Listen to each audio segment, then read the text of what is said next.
13700-o'rindagi bola bilan lobbi o'ynab ko'rdim. Da, to'g'ri eshitdinglar. 13700-o'rin. Chunki даже shagam eshitmayapti. Info bermaganimdan keyin eshitmayapti. Xullas bu joyda menimcha xafa bo'lib qoldim. Tepadan turib menga har xil so'zlar aytdi. Assalomu alaykum O'zbekiston. Yaqinlarim, birodarlarim. Qip-qizil jinniga o'xshaydi, lekin aynan shu joyda meni o'ylantirib qo'yadigan narsa bo'ldi. Ya'ni uni gaplari Men stadionlidan yangi quroli bo'laman. ukam o'ylovingda olgin.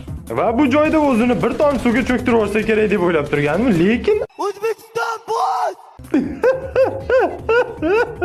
kulishda ham chichivordim, Va shu joyda yana ozginaga to'xtataman. Bu odam menimcha sevgidan kuygan u. Tepaga chiqib turib o'zini tashlab yuboraveradi. Aka sevgan qizim tashib ketgan. To'g'risi, qip-qizil jinni ekan. Bo'lmasa bunaqa qiliqlar qilmas edi. Wow! Yulduzlar chiroyli ekan aka.